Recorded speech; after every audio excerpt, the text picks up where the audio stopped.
When the republic is confused and when the law is twisted, when the word is ignored, there must be an immediate briefing. Fellow Americans, here he is, straight from the heart of Toto Town, within the clandestine chambers of the world-famous conservative college, America's favorite professor, officially recognized as first in the nation. This is The Briefing with Professor Toto.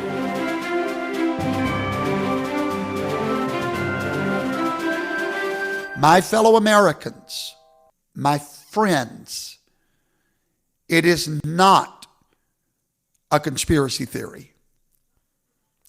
It is truth.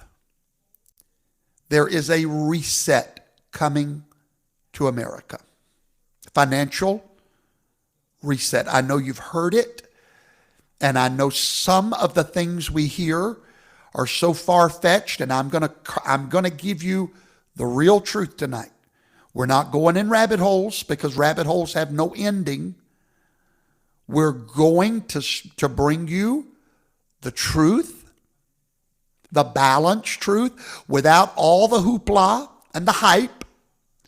We're going to give you answers tonight. But yes, there is a reset coming.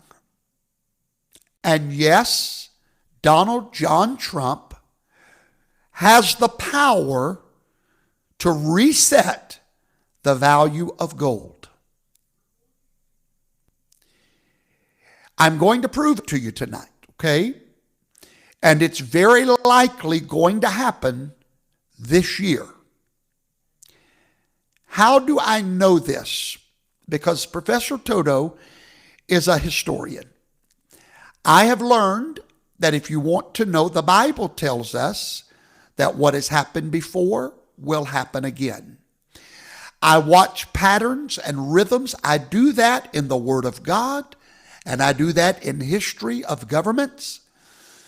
And so as I look at the history, I know what the future is.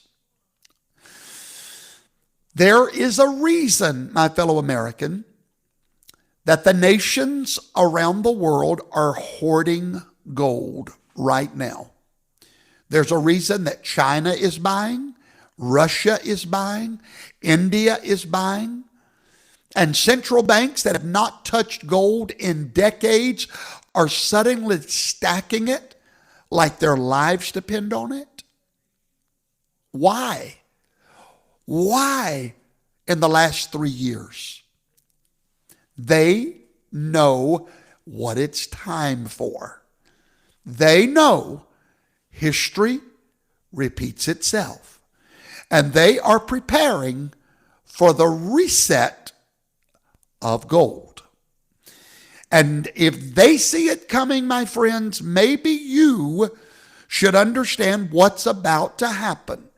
Now, with that said, the internet is going crazy with conspiracies. Donald Trump is going back to the gold standard. Not necessarily. They're going to erase the national debt by simply revaluing gold. Not quite. Gold's going to $100,000 tomorrow. Not quite. So here's what I want you to do tonight. There's a reset coming. And yes, if you are not ready for it, you will suffer. That's the truth. So sit down. Partly true and partly false is what you're hearing all over the interweb. It is my job to educate you, not to inflate you, but to educate you. And at this time, something very real is happening in your nation. Something that has been done before and something that changed everything the last 2 times that it happened. So if you want to be ardent of the future, you must be a student of the past. So what we're going to do in the first 2 segments tonight, we're going to do the boring part. The boring part is when we build a foundation from the past and we educate you so that you can take that knowledge and see the pattern, okay? That's what we're going to do tonight. I'm going to show you the math tonight, why these internet fantasies will not add up, but why the reality of what's coming is very explosive. I'm going to show you the golden lever that's been sitting there since 1971, untouched, misunderstood, and waiting. Yes, my fellow Americans, there is a golden lever waiting to be pulled to bring America into the golden age. And I'm going to show you why Donald John Trump knows exactly where that lever is. So settle in tonight, get comfortable, pour yourself some strong tea or coffee, because we're going to school, and when we're done, you will understand this better. I make you a promise tonight. You will understand this subject better than 99% of the people talking about it on the interweb. Okay? Part 1, the foundation. Honey, don't start my 30 minutes till right now, because this is part 1. All right, so let's take our first break at 7:52. Let's go back to the very beginning. Ready? I've learned something over my years of teaching. Half of the people talking about gold on the internet, they don't even know what the gold standard was. That's where we have to start tonight. They just know that it sounds important. They know it sounds good. They know Grandpa talked about it, but what was it? What was the gold standard? I'm going to give it to you tonight on a 10th grade level. For most of American history, every dollar that you held in your hand was connected to a specific amount of gold sitting in a vault somewhere. Let me give you an analogy. Many of you have a checkbook at your house. Do you know how many people have gone to prison because of checkbooks? Because your checkbook is supposed to be connected to reality, right? So if you write a check and you put a dollar amount on the check, it's supposed to be connected to that amount of value in a bank somewhere. But if you're not careful, you'll do like the government does and just keep writing checks, and it's not connected to reality anymore. Now it's connected to your own fantasies. Now, maybe someone knows you and you write them a bad check. And they know that you've got a great job, you've got a great income. They know you're not, without resources. And you tell them, hey, just hold on to that check. You know I'm good for it. And they do. They know you work. They know you're not broke. So they hold on to it. And they keep holding on to it. And they keep holding on to it based on good faith in you as a person. What I've just explained to you is what you and I have done with our dollars all of these years. It's bad checks is what it is. We have all accepted bad checks from a government that would send us to prison for doing the same thing, all right?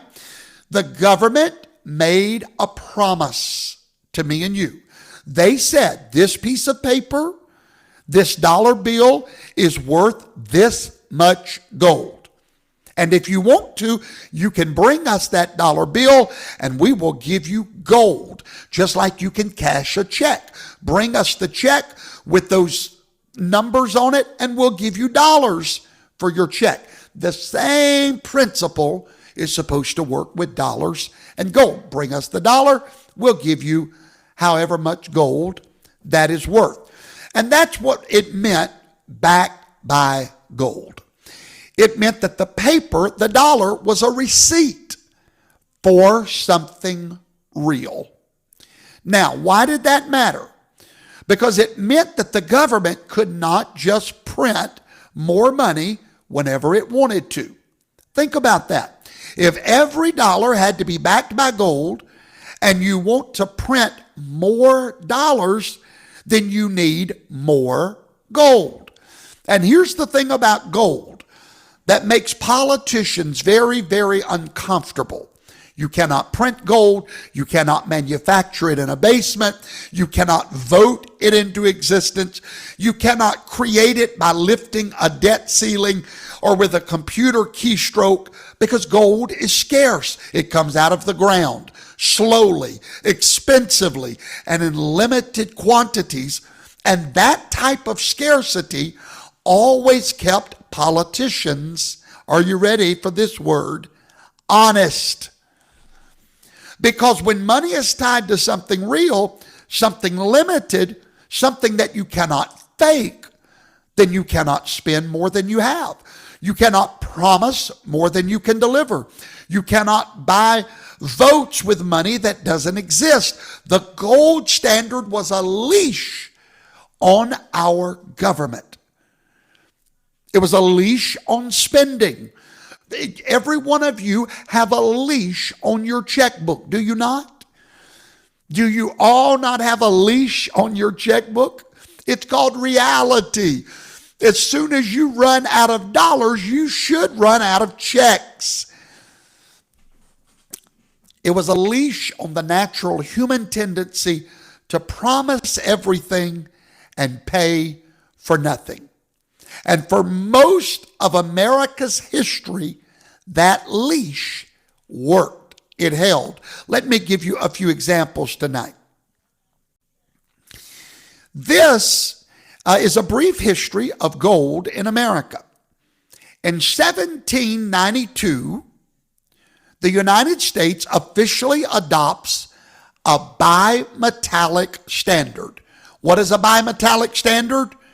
Gold and silver. The dollar is defined in terms of weights and measurements of precious metals.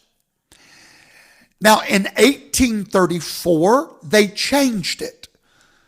They no longer had a bimetallic standard. They went strictly with gold. Now, gold and silver is no longer tied to the dollar, just gold. But at one time, gold and silver was. Now, this lasted from 1792 to 1900. So over 100 years, America kept her promise. In 1900, the Gold Standard Act, America officially goes full gold standard, meaning 1 ounce of gold equaled $20.67. It was fixed. It was locked in. So if you had $20 in your pocket and 67 cents, you could bring that to the bank and get 1 ounce of gold. It was guaranteed. It was fixed. And then in 1933, and we're going to talk about this later on in the show tonight, but Franklin Roosevelt did something unprecedented, and I'll explain how he did it later as the class continues. Now, the President of the United States confiscated all gold from American citizens in 1933, making it illegal, completely illegal, to own gold in these United States of America. And what he did, he changed the price. Did you hear what I just said? Remember I told you Donald Trump has the power to change the price of gold? Here is your first evidence. Franklin Delano Roosevelt changed the price of gold from $20 to $35. What did that do to the dollar bill? It devalued it, because the dollar is only worth $20.67, or the ounce of gold rather. And so now it's up to $35. Now I just said something insane to you. The President of the United States made it illegal for Americans to own gold. How did he get away with that? I'm glad you asked. I call it the 1933 gold heist, how FDR stole America's gold and made it look legal. So let's back up.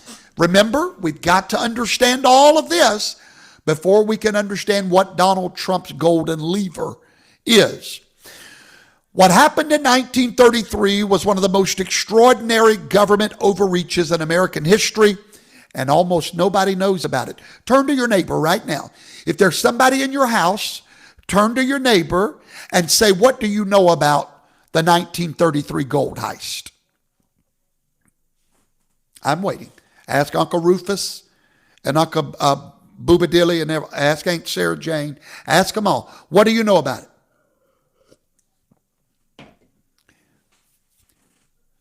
They don't teach this in school. They don't talk about this on the news. Because if people understood what FDR did, they might start asking uncomfortable questions about what the government could do today. So let me tell you the whole story. It's 1933. The Great Depression is in full swing. The country is in agony. Banks are failing. 9,000 banks collapsed within 3 years in America. Unemployment at 25%. Bread lines are stretching around city blocks. Families are losing their homes, their farms, their life savings. People are terrified. And if there's anything we've learned recently, a terrified population will let their government do whatever they want to do to keep them what? Anybody? Safe. And here's the critical part. People, when they got scared in the Great Depression, what did they all start to do? Exactly what you and I are doing today. They started going to the bank and demanding gold. Just like we're doing right now. All of you people that's out shopping for silver and gold, and if smart, you will, you're doing exactly what happened in 1933. And as they begin to go to the banks and get their gold, because they don't trust the banks anymore, and they don't trust the dollar or papers, something that the government could destroy, they started hoarding gold and silver, gold bullion. They were hiding it in their mattresses, in their vaults, in holes in the backyard, and this was draining the banking system. Franklin Delano Roosevelt took office March the 4th, 1933. He inherited a nightmare, but he also had a specific problem. The Federal Reserve was supposed to back the dollar with gold. That was the system. But if everyone kept withdrawing gold, if people kept converting their paper dollars into metal, there would not be enough gold to maintain the dollar, and then the ratio would break. The dollar would have to be devalued, the banks would all fail, and the entire monetary system would collapse. So Roosevelt had two options. Option number one, let the free market work its way out. Let the weak banks fail. Let gold flow to the people that wanted it, accept the pain, and restore trust through honesty. Or option number two, seize all the gold, force the people to turn it in, concentrate it in government hands, and then use emergency powers to do what would normally be unconstitutional. He chose option two. Let me walk you through how that happened, because the process is just as important as the outcome. Here's the playbook. Step number one. Are you writing this down? Step number one. History always repeats itself. Step number one, March the 6th, he declared, listen to this, a bank holiday. 2 days after taking office, FDR declared a national bank holiday. He closed every bank in America, every single one by executive order. For 1 week, nobody could access their money. I hope you're listening. I hope you're listening. FDR shut all banks down for 1 solid week. Nobody could cash a check. The entire banking system was frozen by presidential power. He said it was to prevent the hoarding and to restore confidence. Think about it. The president closed every bank in the country by executive order and called it a holiday. Step number 2, on March the 9th, 3 days later, while the banks were closed, while Americans could not access their money, Congress passed the Emergency Banking Act. Guess what that did? It gave FDR all power, and presidents, which remains to this day, gave all power over the financial system to the president. Now, these powers would have been unthinkable a month earlier. How long did Congress debate this law? Less than 8 hours. Most congressmen did not even read it. There was no time. There were no copies available. They were told it's an emergency. The president needs it. Vote yes, and they did. Remember, Roosevelt was hugely popular, so he was riding his political capital, and they passed it. The House passed it after 38 minutes of debate. Most members never saw the bill. Executive Order 6102, April the 5th, 1933. And I quote, "All citizens are hereby required to deliver before May the 1st all gold coin, gold bullion, and gold certificates now owned by them to a Federal Reserve Bank or to any member of the Federal Reserve System." I want you to let this sink in. You had less than 1 month to turn in all your gold, all the gold that your grandfathers gave you, the gold bars you had saved for retirement, gold certificates in your safety deposit box, all of it. Turn it all into the government, and if you do not, your fine is $10,000, which in today's money is $250,000, and prison sentences up to 10 years. I kid you not, for owning gold in the United States of America, the land of the free. Now, how did he justify that? I mean, you can't just take people's property. That's theft. That's tyranny. That's unconstitutional, right? So how did FDR justify it? In one way. It's an emergency. Yeah, we've been through that, me and you, right? Emergency, COVID. Come on now. FDR invoked something called the Trading with the Enemies Act of 1917 and made it a wartime law. Same thing Trump's doing with the war on drugs and these Venezuelan boats and the border. He declared a war, and now he's got all the power. That's the way it works, friends. It's the way it works. FDR did the same thing. It was passed during World War I. It was meant to prevent Americans from trading with Germany.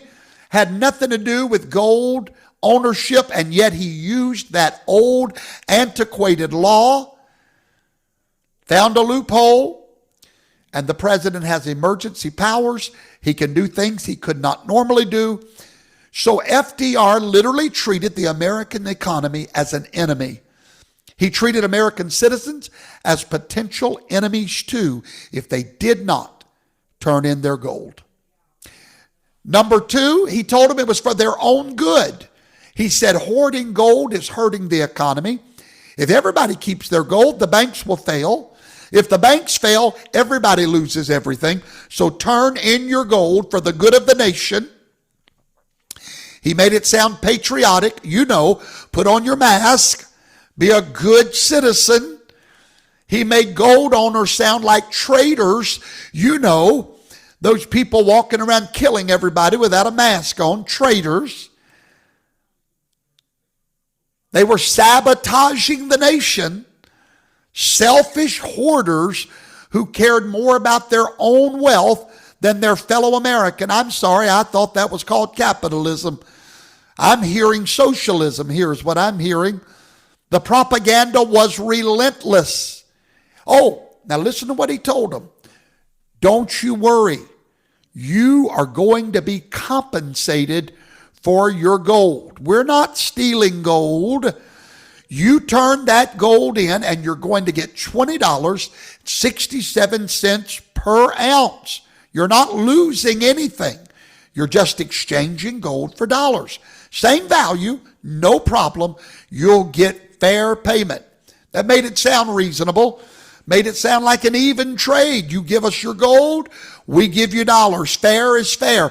But here's what they were not told. And this is where you need to listen. Because this is about to happen again. They were not told what was coming. Oh, but it came. Yes, it did. The best bait and switch I've ever seen. After the government collected all the gold, after it was safely locked away in those Federal Reserve vaults, after the deadline passed, after the penalties took effect, after it was too late to resist, what did FDR do? I wonder if anybody knows right now, quickly, in the chats. Tell me what FDR did once he got all the gold. Somebody tell me. Somebody tell me. Quickly, I don't have time to waste. My time's running out. I want to see if any of my students, yes, they did get cash. Somebody tell me what FDR did the moment he got all the gold. Anybody? That's why you need to be in class tonight, right? Because if you don't know what I'm fixing to tell you now, then you'll believe these idiots when they tell you, Don the Man, and D.D. Yount. Lillian and Tom Chambers and Mike Mazza. That's y'all are the smartest students in the class. Russ Newston, Karen DeFusco, Voice of Truth for Yahweh, Kimberly Gray, Vanessa Schubert, Mike Mazza, oh my Lord, Wealth Transfer Ideas. You guys are the smartest guys in the class. Yes, that's exactly what he did. He revalued the gold with the stroke of a pen. He collected all the gold for $20, did he not? On January the 30th, 1934, 9 months later, he signed the Gold Reserve Act. And he alone and his Treasury Department declared that gold was now worth $35 an ounce, $15 more than what they bought it for. Let that sink in, America. The government had just bought everybody's gold at $20. Now they declare it's worth $35. That's a 70% increase overnight by a government decree, by a presidential order. With the stroke of a pen, the government made a 70% profit on every ounce they confiscated. And then the people that turned in the gold all got robbed of that 70% increase in value. The government kept the difference. They stole 69 cents of every dollar turned in from their own citizens in broad daylight and called it monetary policy. So you listen to me and you listen well. Presidents have that power to revalue gold. So why did the people go along with it? That's the million-dollar question, is it not? Why didn't Americans just revolt? Why didn't they refuse? Reason number one, the same reason they put on masks and took vaccines. They were scared. The Great Depression was real. COVID was real. People were genuinely starving. People were genuinely dying. Banks were failing. There was a fear that the entire thing would collapse. In COVID, a fear that we would all die. When the President of the United States goes on the radio or TV and says, do this or the economy dies, do this or your neighbor's going to lose their jobs, do this or America fails, most sheep obey. Fear is a powerful motivator. Reason number 2, they trusted FDR. He was extremely popular. And reason number 3, they didn't want to pay $10,000 in fines and go to prison for 10 years. They had jobs to keep, families to protect. The threat was credible. You know, lose your career, lose your job. Come on, anybody having a little deja vu here? Now, the government couldn't really enforce this. They didn't go door to door. They didn't x-ray mattresses. They didn't dig up backyards. Many people just quietly turned in their gold, never turned it in. But there were many that did not obey, and they were now illegal. They were now criminals, according to U.S. law, for the next 40 years of American history. They couldn't tell anybody they had it. They had to hide it for 40 years because gold ownership in this nation was illegal until 1974. So one generation would have to pass the secret to the next generation and hope they never got caught. And the next reason people accepted it, they didn't understand what was coming. And that's the cruelest part. When people turned in their gold at $20, they didn't know the government was about to reprice it at $35. The government knew. This was not announced until after the confiscation deadline. It was kept secret. The government robbed its own citizens. Now you might be wondering, wasn't this blatantly unconstitutional? After all, the Constitution says in the Fifth Amendment, no person shall be deprived of life, liberty, or property without due process of law, nor shall private property be taken for public use without just compensation.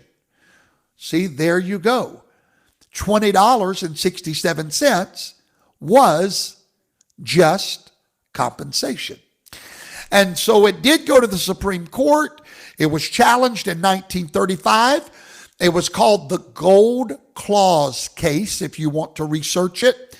And the Supreme Court sided with FDR, and I hate to say it, but they sided correctly, the same way they're siding with Trump and his presidential power to blow up these Venezuelan boats and to protect the borders. The Supreme Court, sadly, had to side with FDR because the Constitution says that the government has the power to regulate currency.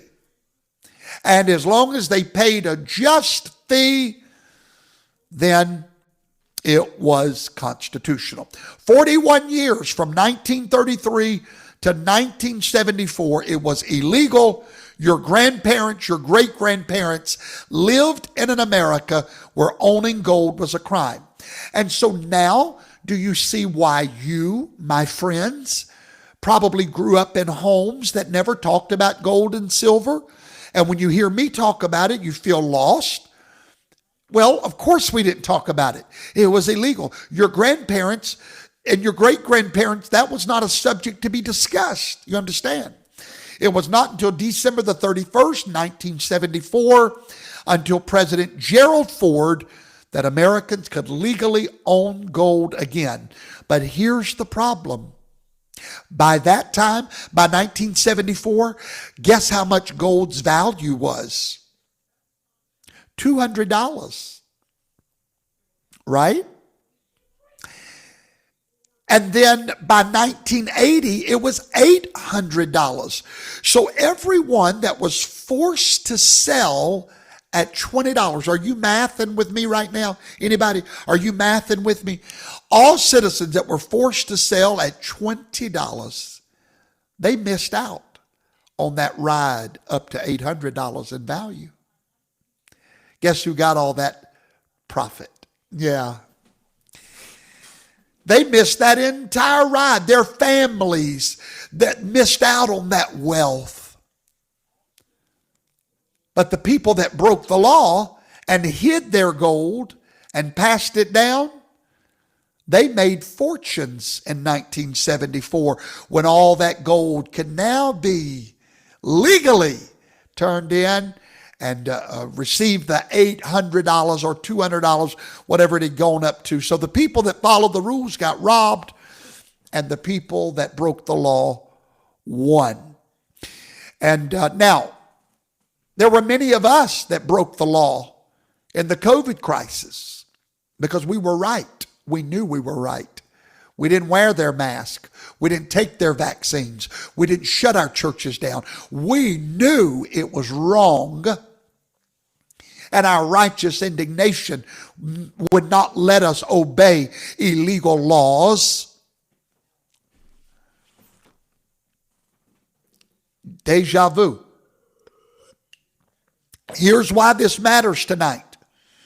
Because what FDR did in 1933 became the playbook, the blueprint for every government overreach that followed. And now FDR set up a pattern. You can always watch for it. Step one, write this down. In the governmental pattern, you can always watch. FDR created this.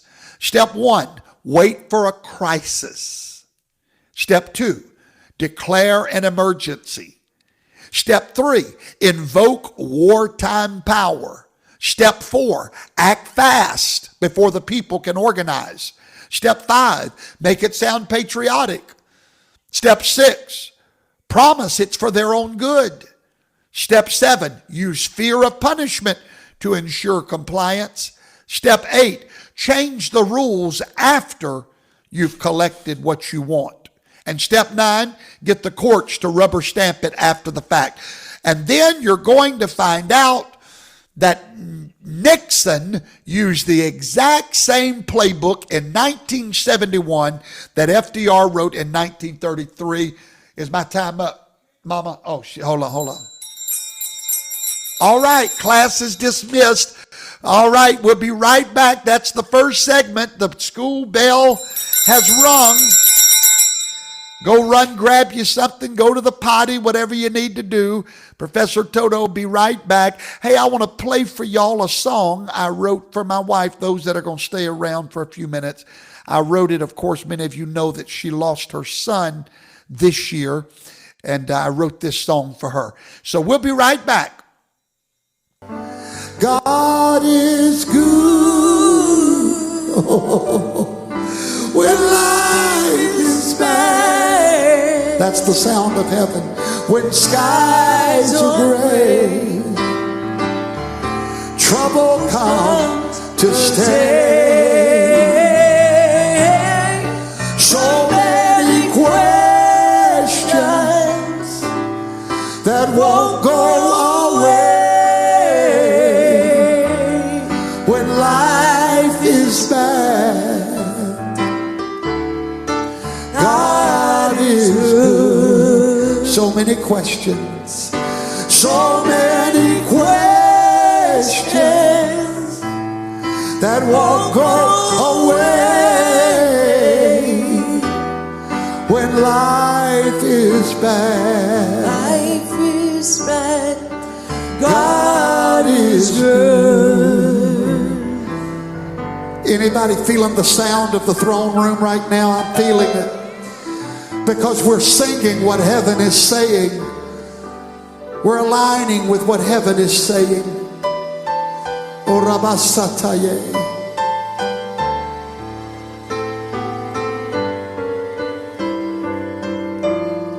A soldier of faith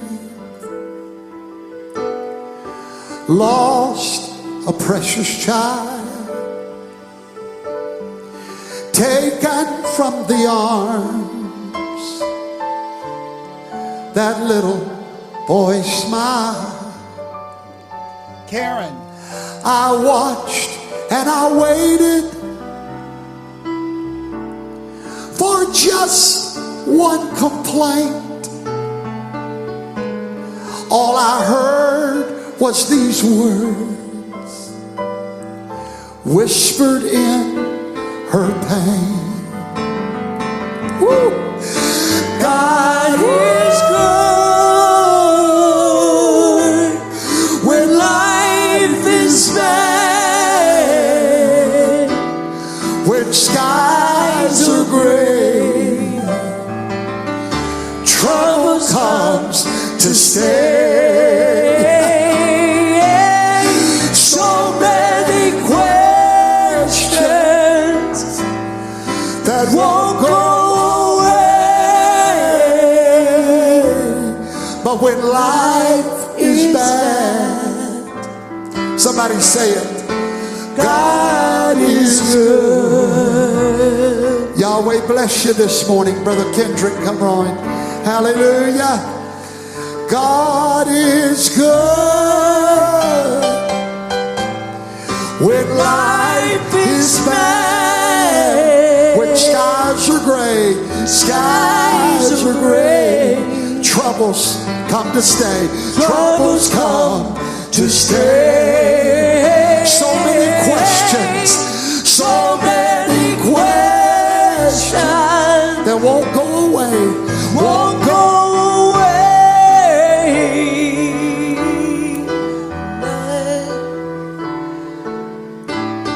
Hallelujah. God is good. Hallelujah. Thank you, Pastor Apostle. Hallelujah for the word of God. Amen. Amen. God is good when life is bad. All right, your potty break is over, and it is time to resume our second segment of tonight's master class with Professor Toto. The goal is for you to leave here tonight fully educated in truth, not conspiracies, but truth. Okay? I realize I'm moving quickly tonight because if you knew how far I still have to go, you would completely understand it. And I got somebody wanting to say hello to everybody. Yes, I do. She's right at my feet. Oh, yeah. And she wants to say hello. Yes, she won't get off my lap today. Say hello, Shay. Yay. Oh. All right. Go find mommy. Go find mommy. Go find mommy. Go find mommy. Or stay right under my feet. That's the story of my life. I love it. All right, ladies and gentlemen, I want to bring you to August the 15th, 1971. Let's leave the Great Depression now. Let's go August 15th, 1971. Very, very important date in our history. It's a Sunday night. You're an American family. You have finished your dinner. The dishes are done. The kids are settled in front of the television. You're sitting in the living room waiting for your favorite show called Bonanza. Boy, I just brought us back to a good time in America, didn't I? The Cartwrights, the Ponderosa, Sunday night tradition in millions of American homes. You've got your coffee, maybe a cigarette. That's nasty. But anyway, life is good. And then suddenly the screen flickers. And Bonanza doesn't come on tonight. Instead, a special announcement. Ladies and gentlemen, the President of the United States and Richard Nixon appears on the screen. He's sitting at a desk and he looks serious but confident. He looks like a man with good news, and he starts talking. Nixon did not come on television that night looking worried. He didn't come on looking like he was about to confess a crisis. He did not look like a man about to betray 180 years of American monetary history. He came on looking like a leader, a man with a plan, a man about to do something great for America. And here's what he said. My fellow Americans, I am taking action tonight to defend the dollar against speculators. Defend. Oh, that sounds good. He's protecting us, y'all. He continued, we must protect the position of the American dollar as a pillar of monetary stability around the world. Protect stability. I like it. He's keeping us safe. I am ordering a 90-day freeze on all prices and wages throughout the United States. Did you hear that, Ma Sally? A freeze, no more inflation. Prices are going to stop going up. Buttermilk is going to be the same price for 90 days. He's standing up to protect us. That sounds wonderful. Thank you, Mr. President. I am also imposing an additional tax of 10% on goods imported into the United States. Oh, Hoss, he's fighting for American jobs. He's standing up to them foreigners. He's putting America first. And everybody's nodding along with Richard Milhous Nixon. Sounds great. Sounds like leadership. Sounds like Nixon is finally doing something about inflation. And then buried in the middle of all of that gubalaki and all of that good sounding news, almost like it's an afterthought, I have directed Secretary Connally to suspend temporarily the convertibility of the American dollar into gold or other reserve assets. Now, if you were watching that night, if you're the average American sitting on the couch, you probably didn't even understand what he has instructed Secretary Connally to do. Probably didn't even know who Secretary Connally was, and definitely what that sentence meant, because it was wrapped up in America First. It was wrapped up in between popular measures. It sounded technical, boring, unimportant. The important stuff to the average viewer was the wage freeze and the tariffs and the no more price gouging. That was the headline. That's what everybody would talk about at work tomorrow. The gold thing, that was just some banking technicality, some international finance mumbo jumbo, nothing that affects my daily life, nothing to worry about. But here's what the average American sitting in their living room did not understand on that night. They did not understand that suspending the convertibility of the dollar into gold meant your money is no longer backed by anything as of today. It's all a joke. We now enter in the land of Oz, where nothing is real. Now notice what he said, and I want to quote it one more time. I have directed Secretary Connally to suspend, underline the next word, students, temporarily. Temporarily. They didn't understand that temporarily would mean forever in the United States of America. They didn't understand that Nixon had just defaulted on the American promise to the entire world. They didn't understand their savings had just been untethered and unanchored from reality. They didn't understand that this moment, this boring technical announcement buried in a speech about wages and tariffs, was the most significant monetary event since the founding of our republic. They didn't understand that everything was about to change. The national debt was about to explode from $400 billion to $38 trillion from 1974. Since I've been alive on the earth, I was born in 73, The debt has gone from $400 billion to $38 trillion. They did not know that because of that, inflation would ravage the 70s. A house that would cost $25,000 would cost $400,000. The dollar would lose 98% of its purchasing power. Their children, their grandchildren would inherit a mountain of debt that could never be repaid, all in one little line that nobody paid attention to. I'm suspending the convertibility temporarily.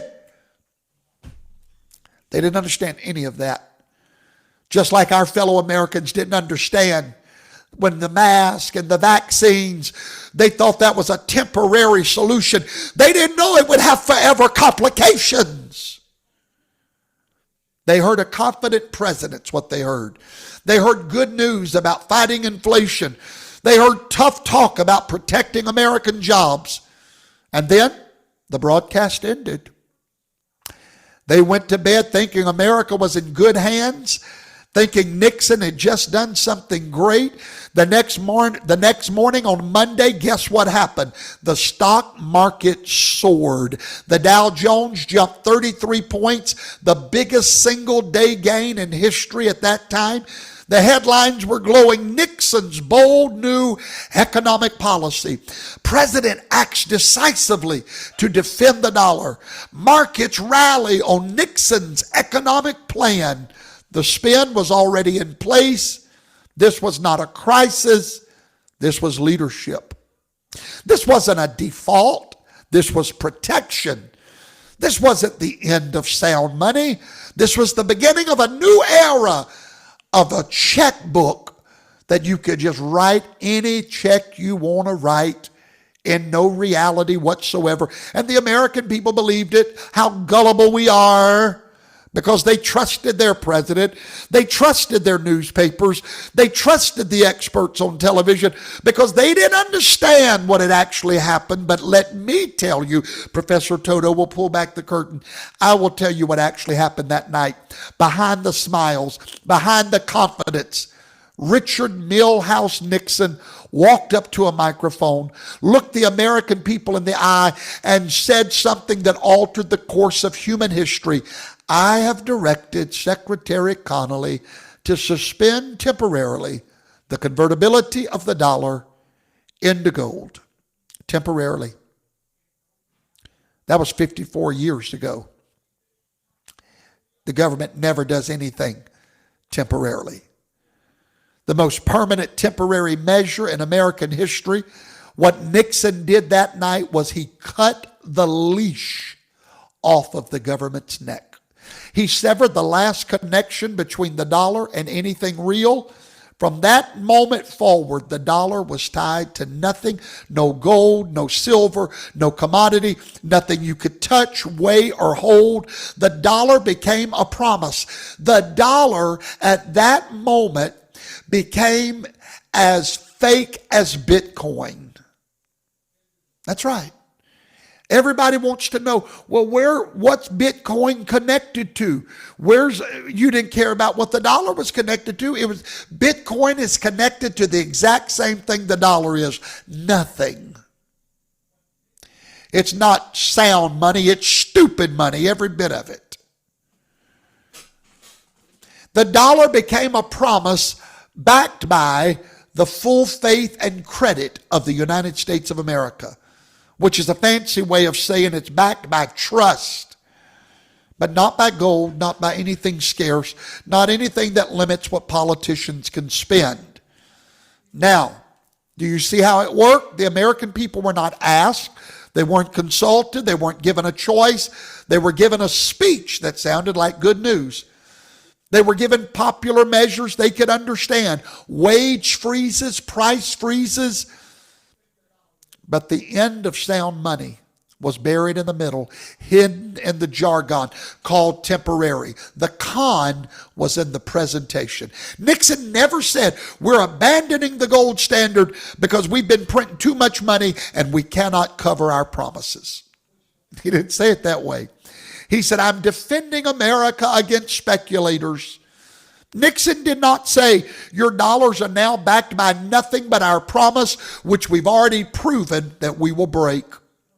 He said, I'm taking bold action to protect your jobs. He didn't say this is permanent and will change everything about your economic future. He said it's temporary. America believed him because it was wrapped in a flag, because it was delivered with confidence, because the stock market went up the next day, and because the alternative that their government had just robbed them was too uncomfortable to consider. Here's the thing, folks. Nixon did not invent the playbook. He copied it from FDR. Same pattern. Crisis, emergency action. Here's the same pattern. He followed FDR. Crisis, emergency action, patriotic framing, complex language. FDR wrote the playbook. Nixon followed it. Now, let me tell you the real reason that Nixon closed the gold window. It was not about speculators. He lied. That was the cover story. It wasn't about protecting American jobs. That was the spin. It was not about defending the dollar. That was a lie. The real reason was America got caught cheating, and Nixon chose to flip the table rather than face the consequences. Let me tell you the real story behind it all. The real story. And we're going to start at a place that if you cannot tell me what this place is, you have no business talking about gold or silver or even the dollar. It all started at this hotel. You got to understand a place called Bretton Woods, because everything that came after Bretton Woods can only be understood if you understand Bretton Woods itself. Now you're about to understand why we, America, has all the power, why we abused it, and why Nixon did what he did, and you understand why we're in the mess we're in today. So let me take you back to July 1944. World War II is still raging. D-Day has just happened a month earlier in June. We're 1 month after D-Day. The Allies are fighting their way across France. But the smart people, the bankers, the planners, the economists, they're already thinking about what comes after this war. What does the world economy look like when the shooting stops? Europe is destroyed. Germany, Great Britain, destroyed. Factories are bombed to rubble. Cities are flattened. Currencies worthless. Britain is broke. They spent everything fighting Hitler. France is still occupied. Germany is the enemy. Japan is the enemy. Only one country, this is important that you understand, only one country was coming out of World War II stronger than the way it went in, and that was the United States of America. Why? Because we had not been bombed. We still had all of our factories up and running. We had the production capacity. We built the arsenal of democracy. We had the military, the most powerful one on earth at that time. And most importantly, we, America, had all the gold. Now, why did we have all the gold? How did we get it? Well, that's simple. We made all of our money during the war. Oh, yes. During the war, gold flowed into America like a river of gold from all over the world. Why? Because countries that were in the war were paying us in gold for weapons. All of our factories were up and running. We're selling weapons out the wazoo and only accepting gold as payment. So we've got gold coming in for weapons, for food, for supplies to all of Europe. for everything they needed to survive.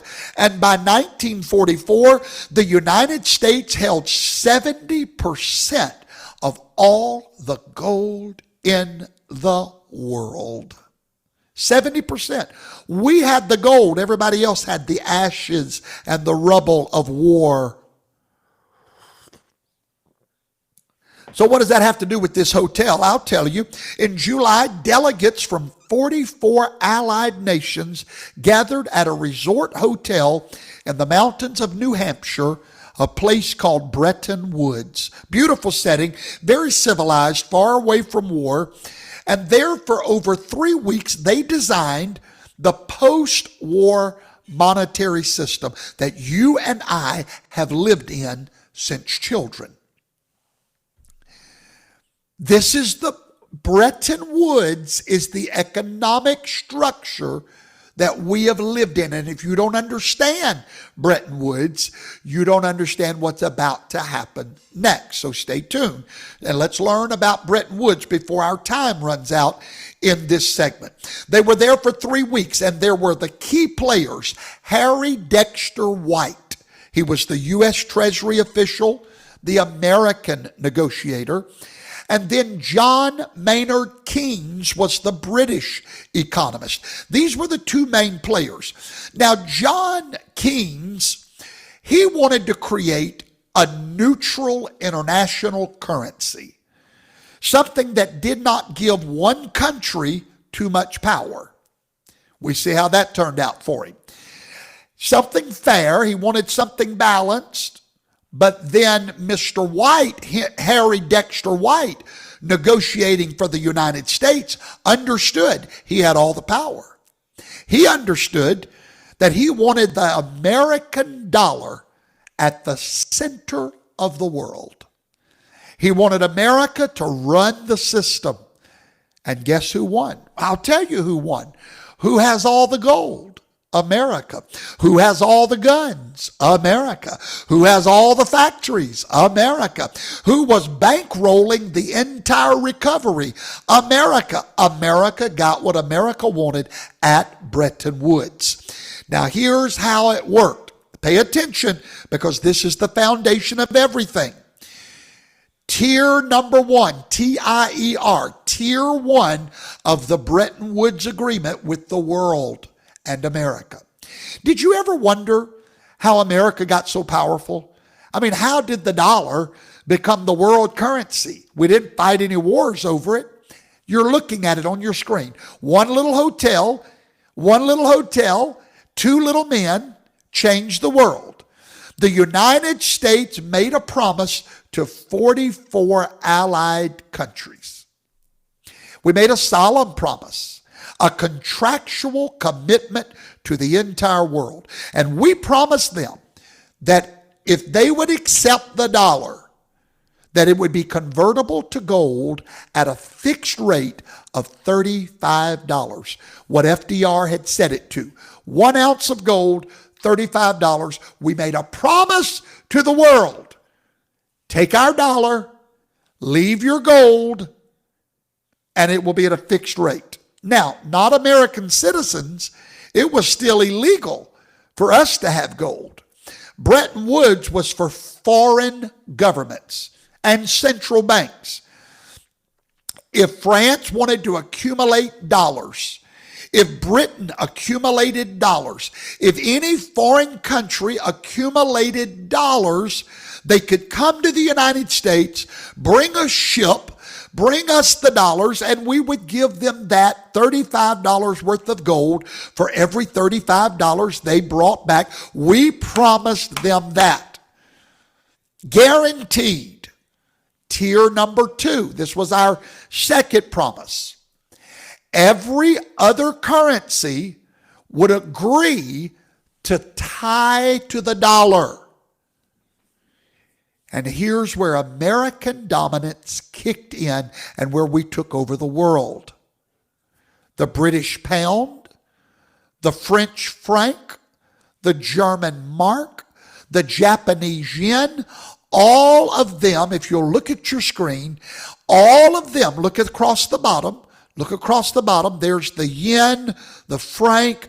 They all agreed to connect to the American dollar. And the American dollar is the only thing connected to what? Gold.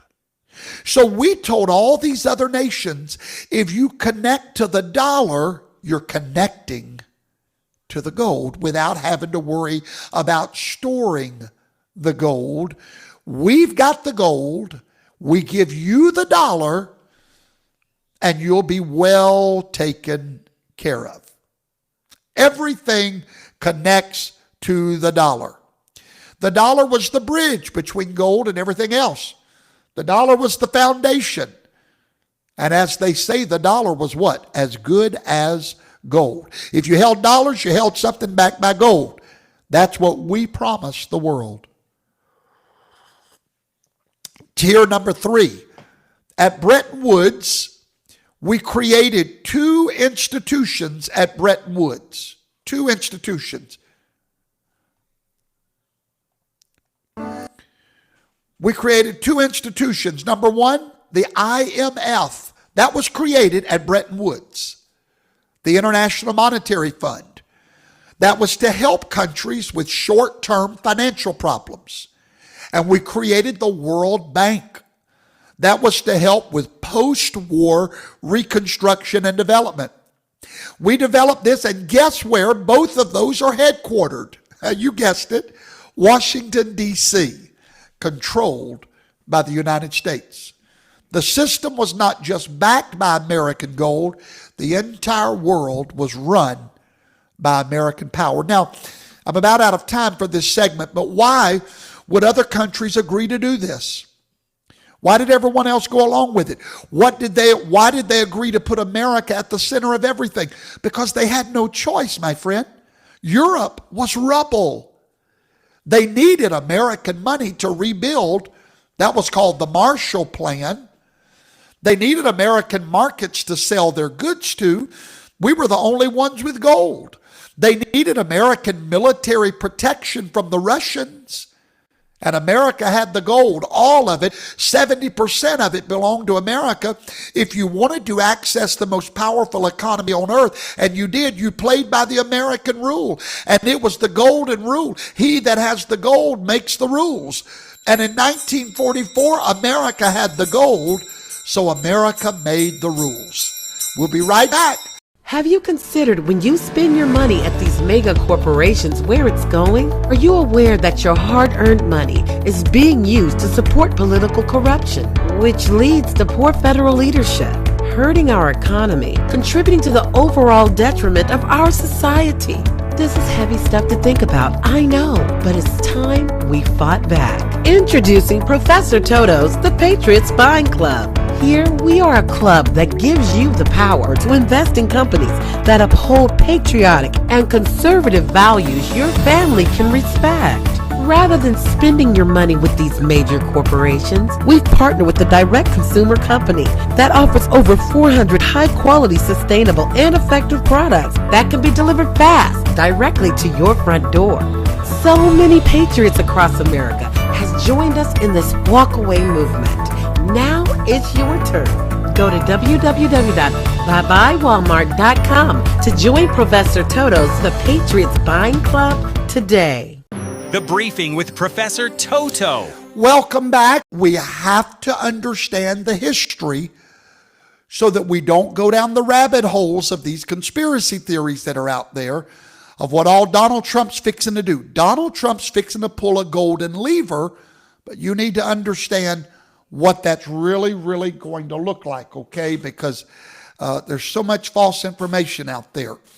All right, real quickly, let's pick back up where we left off. There was a problem at Bretton Woods from the very beginning.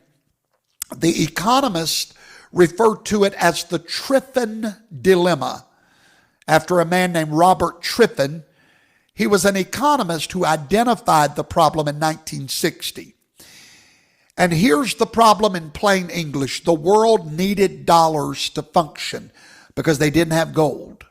So they needed dollars to function. International trade began to grow after the war. Economies began to recover. Commerce began to expand.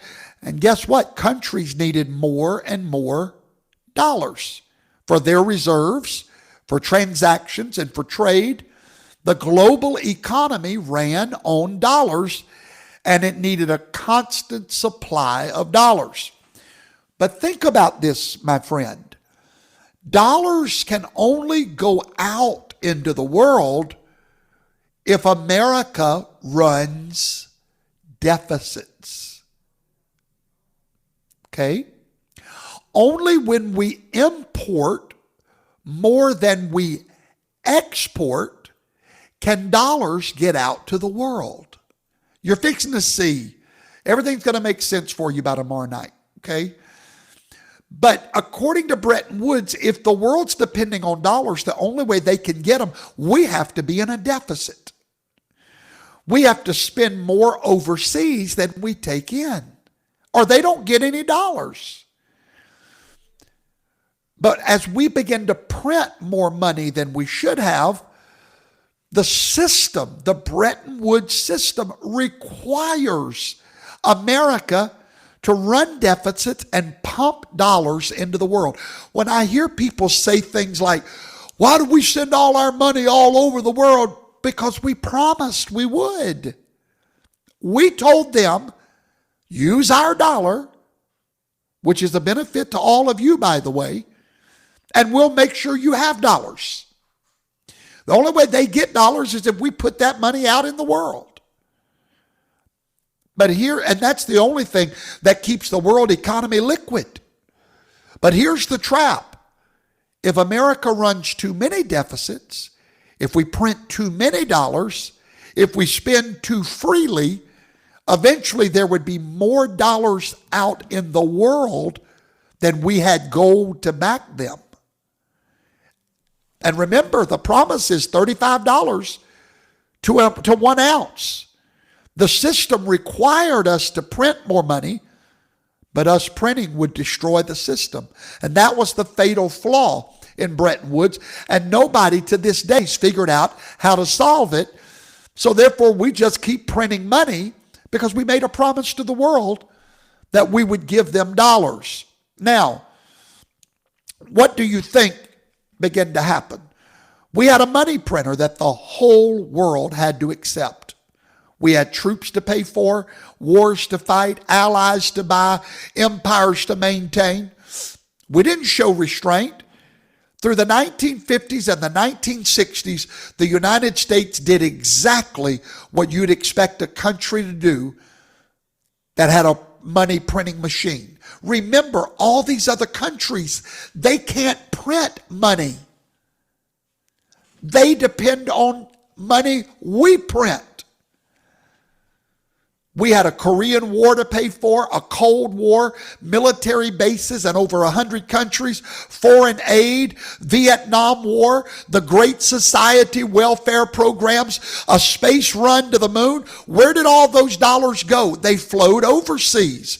They piled up in foreign central banks, and slowly, quietly, the ratio of dollars to gold kept getting worse and worse and worse. Let me show you what the numbers actually look like so you can be well aware of these numbers.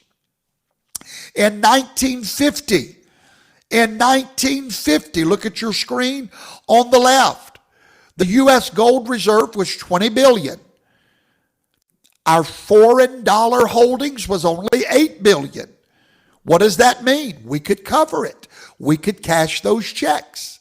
In 1960, gold reserve declining, 15 billion.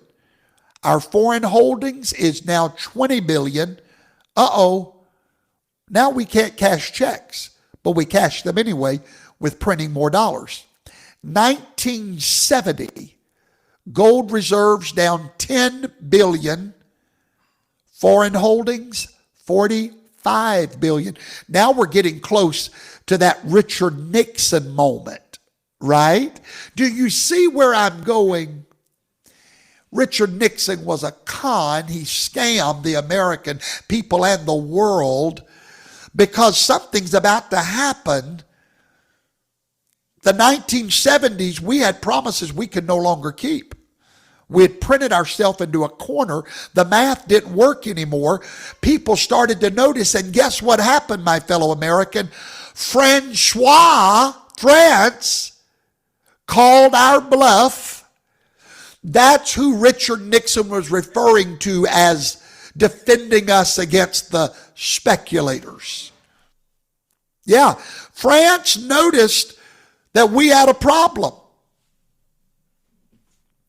Charles de Gaulle and Jacques Rueff, the president of France, and his advisor, an economist, understood exactly what was happening. Listen to what Rueff told Charles de Gaulle, and I quote, "The Americans are printing dollars faster than they're mining gold. They're paying for their empire with paper.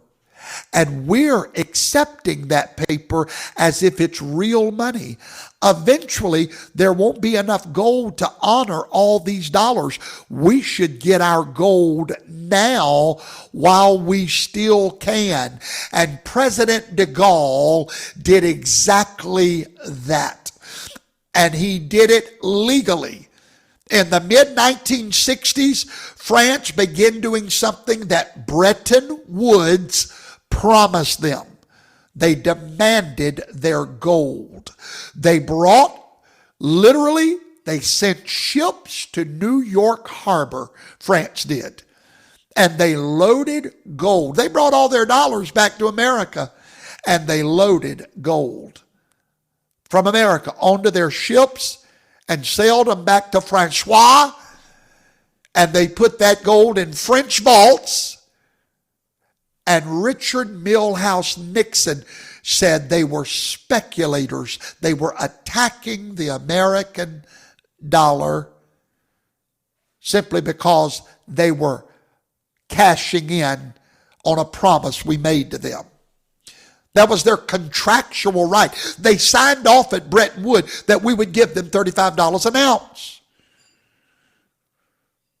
All they said is, hey, you promised us gold for dollars. Here's your dollars. Give us our gold. That's not aggression. Richard Nixon called that aggression. In 1965, de Gaulle held a press conference and said these words, and it's so true. I believe de Gaulle was their version of Donald Trump. He put France first. He said the dollar, I'm quoting de Gaulle from 1965, "The dollar has an exorbitant privilege." Write that word down, exorbitant privilege. America gets to print money and the whole world has to accept it. This is not fair. This is not right. Gold is the only honest money. We want our gold. He was publicly calling out the scam. Washington was furious, but de Gaulle was right. De Gaulle was there, Donald Trump. France wasn't the only one watching. Now suddenly, after France makes this move, guess who else begins to threaten to do it? Oh yes, Germany, Britain, Switzerland. They was all talking about getting their gold. But the problem is, by 1970, we only had 9,000 tons of gold. The gold, listen, 1950, we had 20,000 tons. 1970, 9,000. You know what that spells, right? If we lost 10,000 tons in 10 years or 20 years, what's fixing to happen to all of our gold?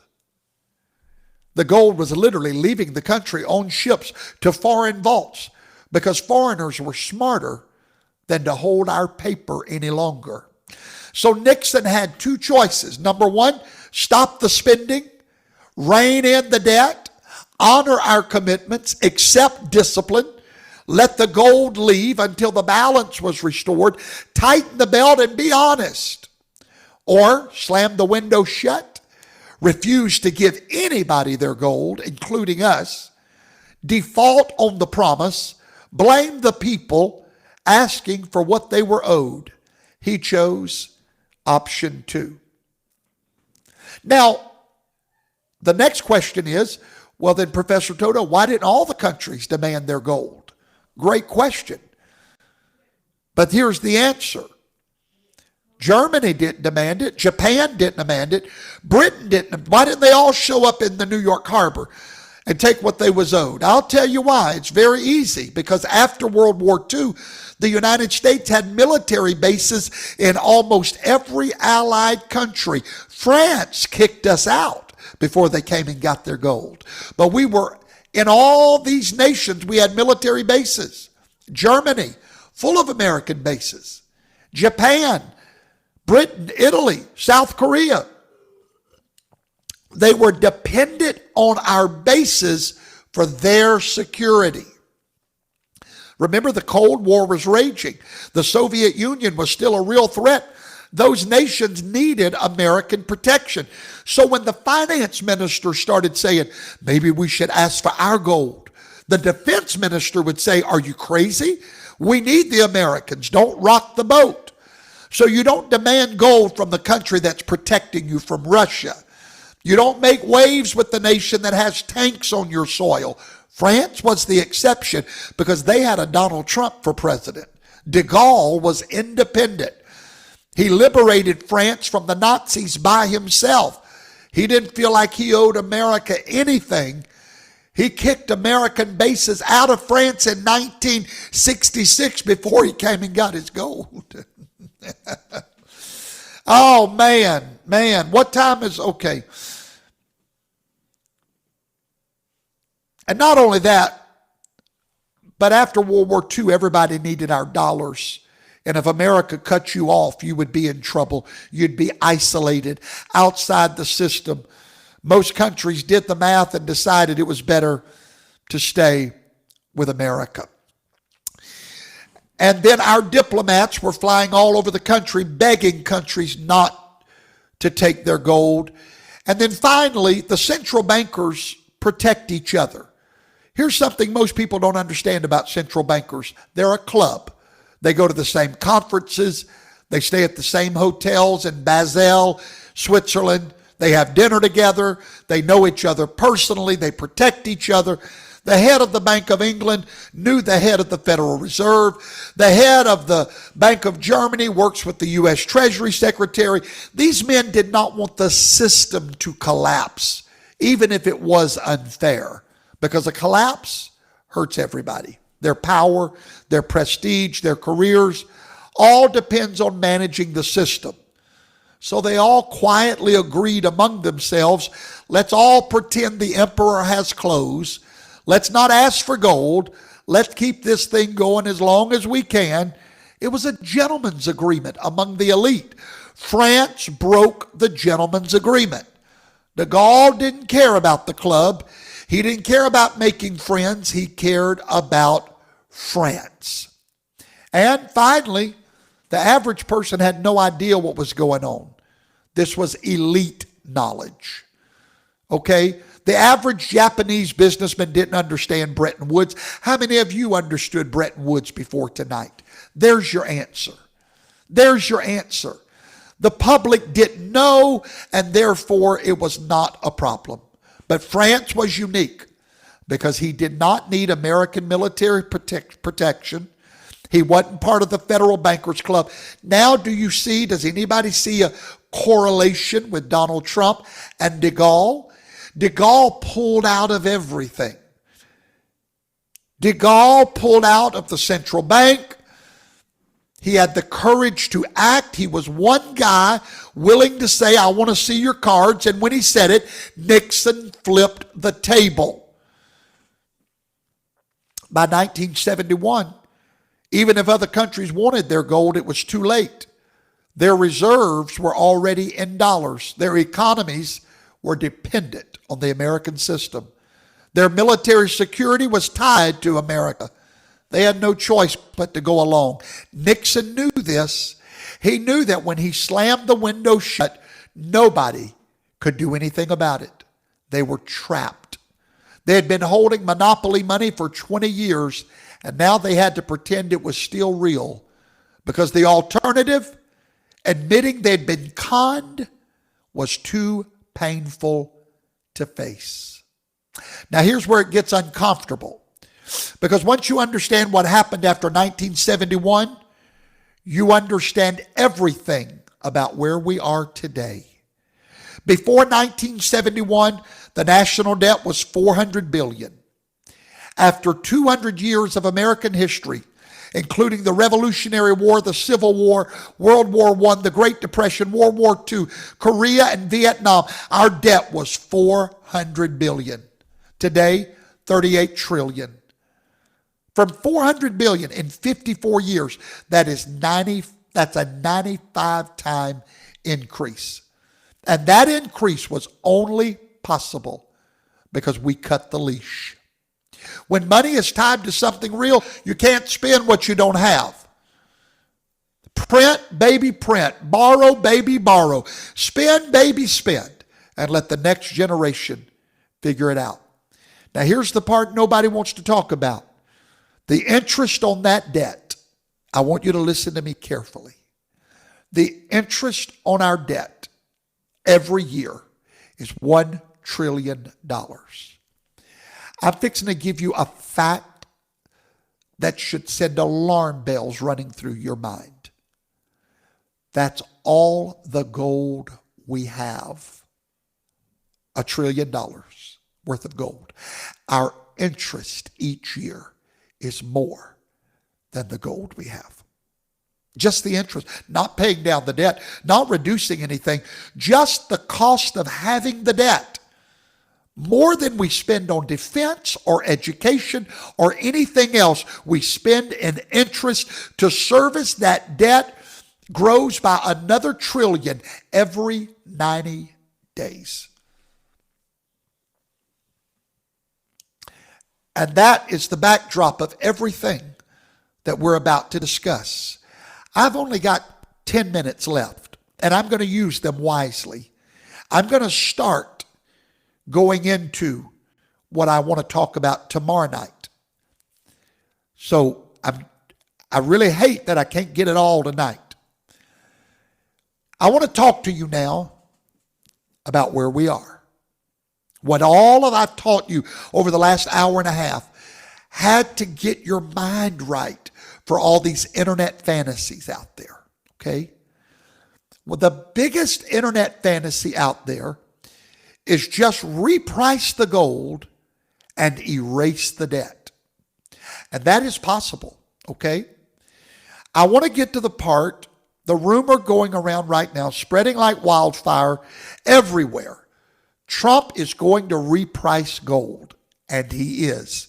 That's his golden lever. But he's not going to erase the national debt, and neither should he.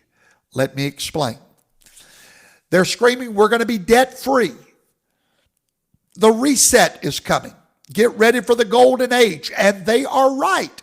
But you got to make sure that you stay balanced with this, and you understand that you can do more harm than good by erasing the debt. All right? And I've had to teach a long time tonight just to get your mind ready to accept these truths.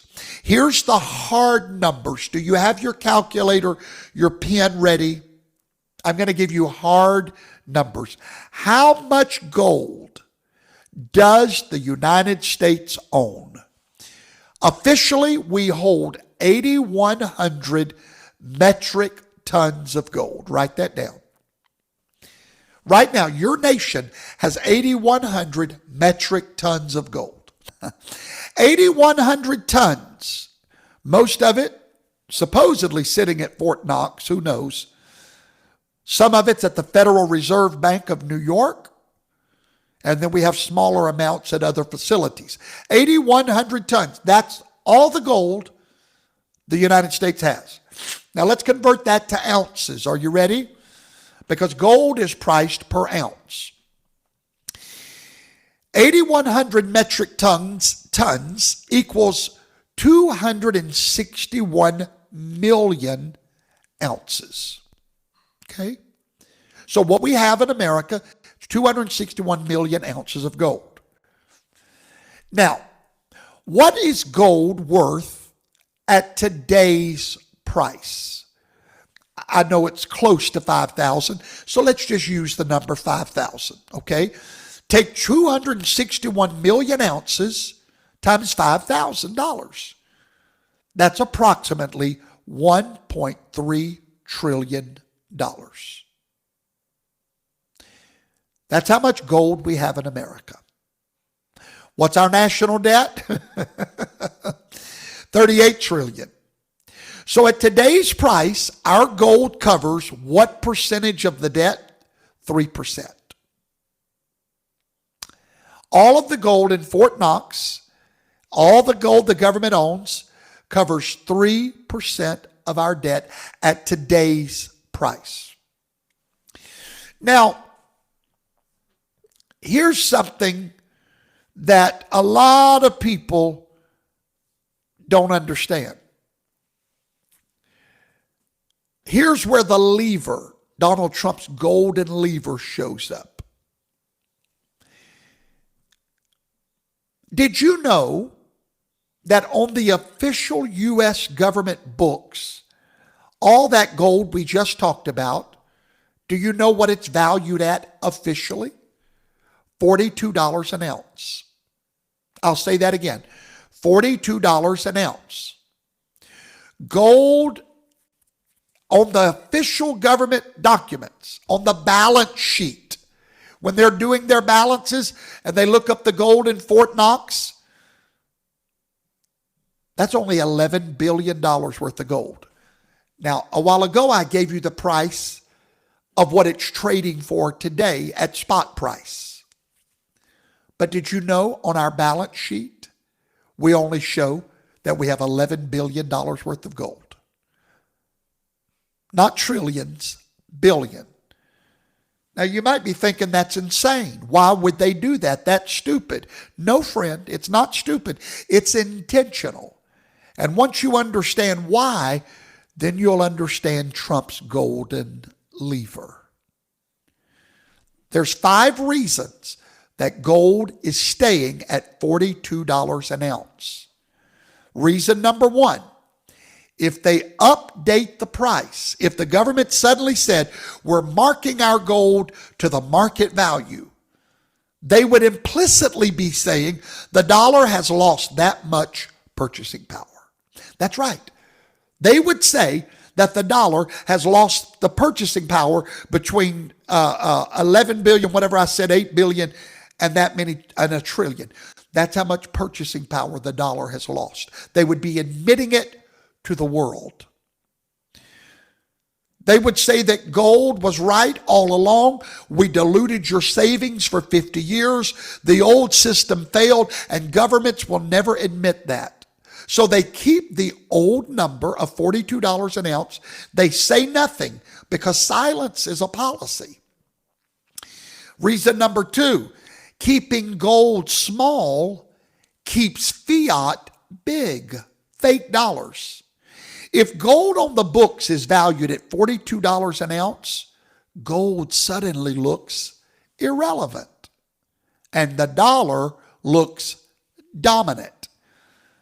And then debt-based money remains unquestioned. But if gold was marked at the market value, gold suddenly would look enormous. And then the dollar would look fragile. People would start asking hard questions. It keeps gold in the background and the dollar in the spotlight. So you keep the value of gold. It's only worth $8 billion, well, 80 billion, whatever. But so it's irrelevant. Let's not talk about it. But if tomorrow the United States marked gold at the market value, the Treasury balance sheet would change overnight. Gold would re-enter monetary discussion. Other nations would respond. Global confidence would shift. And that is not a neutral accounting adjustment. That would be a geopolitical signal to the world that our dollar is worthless. And once you send that signal, you cannot unsend it. There's another reason that we keep gold low. Wake up. This is the reason. This is the golden lever. Okay? This is the quiet reason nobody talks about. It's the strategic reason. By keeping gold undervalued officially, the U.S. retains an option. If we ever need to, we can revalue gold later. The option is more powerful than you realize. If gold was already marked to the market, you lose the golden lever. You lose the surprise. You lose the optionality. Central banks and treasury departments love options, and you don't spend that leverage early. You hold it until the moment matters. And then you suddenly do what FDR did. You revalue with the stroke of a pen all of your asset. You pull the golden lever.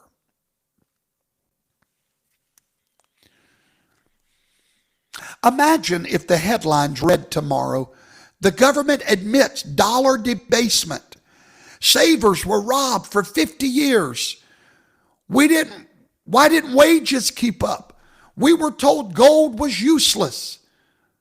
That's politically radioactive, my friends. So the system chooses quiet erosion over public reckoning. So here's the key insight. The $42 value right now on gold, it's not incompetence. It's not an oversight. It's not some dusty regulation that nobody remembered to update. It's a lever.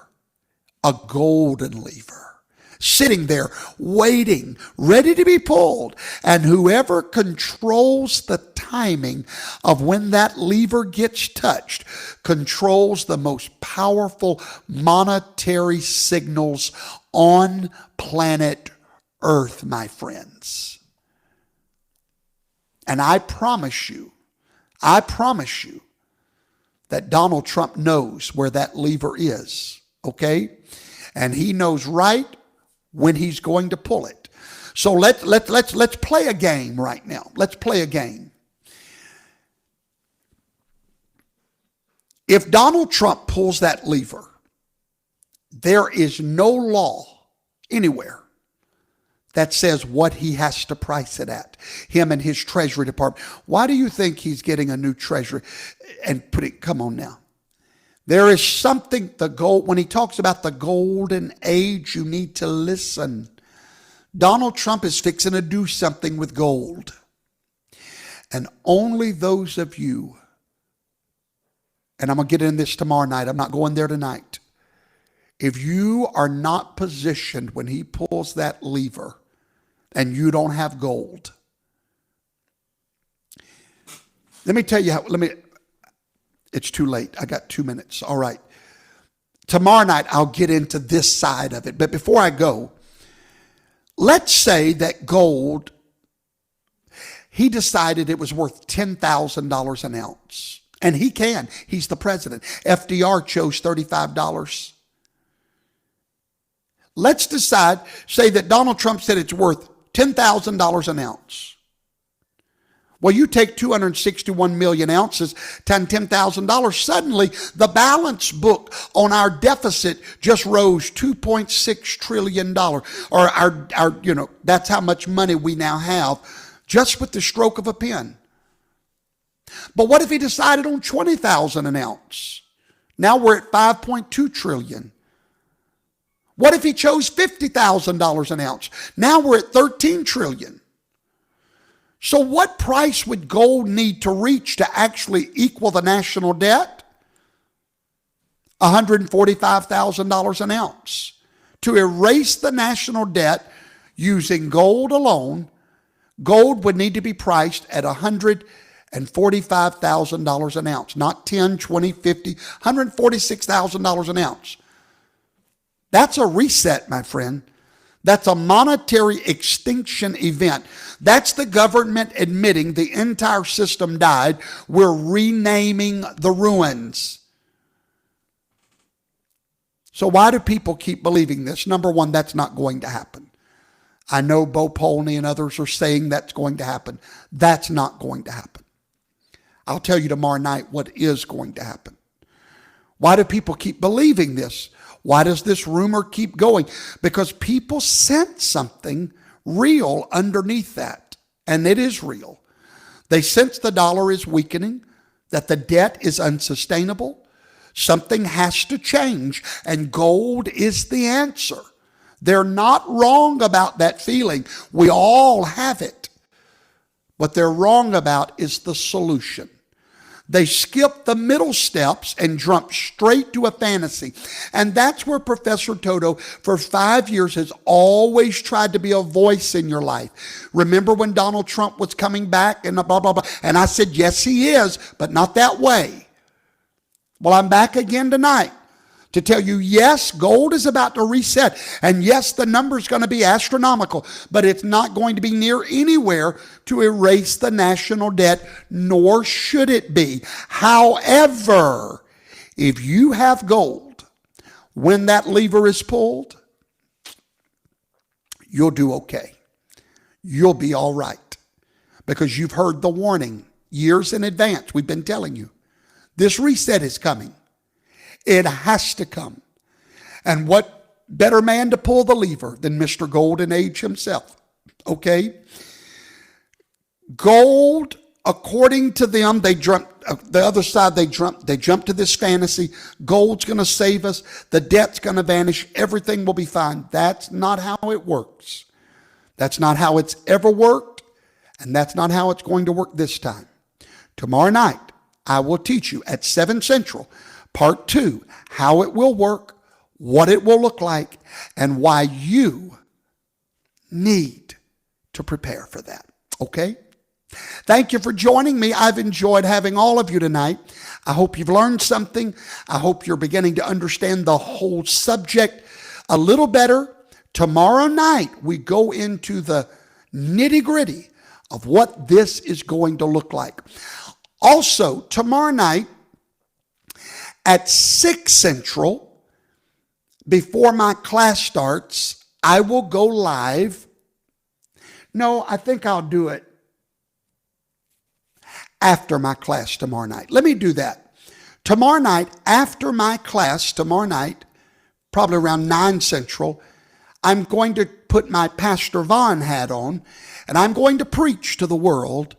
Anyone that's interested in knowing about the true new year, I'm going to preach on God's new year and how time always tells truth. You don't want to miss that sermon after tomorrow night's class. You're going to be up late anyway, many of you celebrating the new year. You ought to stay and listen to some truth, because truth is hard to find in this world today. God bless you. Let me shout out to a few of you this evening. So glad to have you in class tonight. Joe Carroll Dodds, Maureen Kuchar. Maureen says, I want to purchase silver and gold. If you do, go to godsmoney.info now and book an appointment. We are booked up weeks out. But if you will book the first available appointment, we will squeeze you in as we have cancellations. godsmoney.info now. Do it now. godsmoney.info. Book a 1-hour session with us. We'll walk you through it. We'll get gold and silver in your account, your gold and silver account. Now listen, if this subject has interested you, go watch my most recent video. You can find it on my app. If you've not downloaded my app on your phone, go to the Play Store or the App Store and look for First Harvest Ministries. Download our app. Or you can find us on Rumble, or you can go to YouTube, Alarm Bells Screaming. Go watch that video. I will show you the silver scam. We haven't even talked about silver tonight. Talking about silver tomorrow night. Do you know what just happened in China? Are you aware of the law that was just passed in China? If you're not, you've got to be in class tomorrow night. China just changed the game. You better get silver, and you better get it now, because China just cut off their supply starting January the 1st. All that tomorrow night. See you at 7 o'clock. I love every one of you. May the God of heaven bless you and keep you. That is always my prayer for each and every one of you. Good night, America. We'll see you tomorrow night, 7 o'clock Central. Good night.